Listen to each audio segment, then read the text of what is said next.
दास यजुर्वेद के आधार पर संदेश। यजुर्वेद के आधार पर संदेश। इस धरती पर अधिकतर जीव समूह बनकर चलते हैं। समूह बनकर चलने की प्रवृत्ति अपनने से मन में सुरक्षा का भाव पैदा होता है। मनुष्य का जिस तरह का दैहिक जीवन है उसमें तो उसे हमेशा ही समूह बनकर चलना ही चाहिए। जिन व्यक्तियों में थोड़ा भी ज्ञान है वह जानते हैं कि मनुष्य को समूह में ही सुरक्षा मिलती है। जब इस धरती पर मनुष्य सीमित में संख्या थे तब वह अन्य जीवों से अपनी प्राण रक्षा के लिए हमेशा ही समूह बनकर रहते भी थे। जैसे जैसे मनुष्यों की संख्या बढ़ी वैसे अहंकार के भाव ने भी अपने पंख पसार दिए।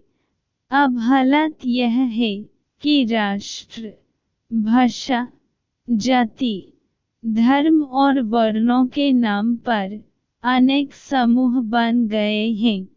उनमें भी ढेर सारे उपसमूह हैं। इन समूहों का नेतृत्व जिन लोगों के हाथ में है वह अपने स्वार्थ के लिए सामान्य सदस्यों का उपयोग करते हैं।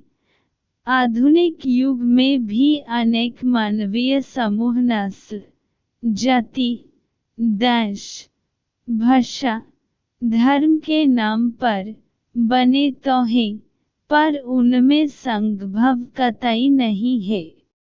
संसार का हर व्यक्ति समूहों का उपयोग तो करना चाहता है, पर उसके लिए त्याग कोई नहीं करता। यही कारण है कि पूरे विश्व में सामाजिक, राजनीतिक, आर्थिक तथा धार्मिक क्षेत्रों में भारी तनाव व्याप्त है।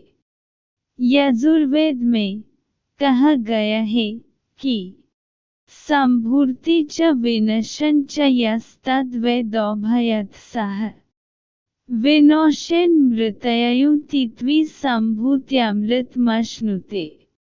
हिंदी में भावार्थ जो संघभाव को जानता है वह विनाश एवं मृत्यु के भय से मुक्त हो जाता है। इसके विपरीत जो उसे नहीं जानता वह हमेशा ही संकट को आमंत्रित करता है।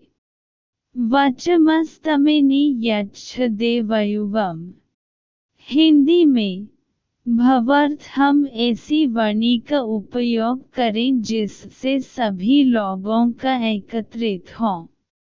हृदय में संयुक्त या संघभाव धारण करने का यह मतलब कतई नहीं है कि हम अपनी समूह के सदस्यों से सहयोग या त्याग की आशा करें, पर समय पड़ने पर उनका साथ छोड़ दें।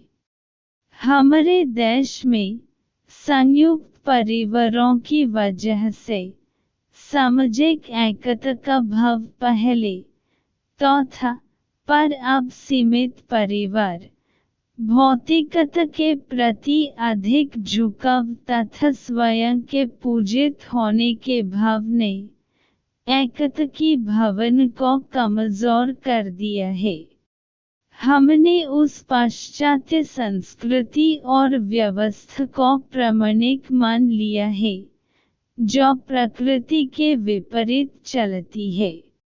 हमारा आध्यात्मिक दर्शन व्यक्ति, परिवार, समाज और राष्ट्र के क्रम में चलता, जबकि पश्चिम में राष्ट्र, समाज, परिवार और व्यक्ति के क्रम पर आधारित है। हालांकि हमारा आध्यात्मिक दर्शन यह भी मानता है कि जब व्यक्ति स्वयं अपने को संभलकर बात समझ के हित के लिए भी काम करे, तो वही वास्तविक धर्म है। कहने का अभिप्राय है कि हमें अपनी खुशी के साथ ही अपने साथ जुड़े लोगों के हित के लिए भी काम करना चाहिए।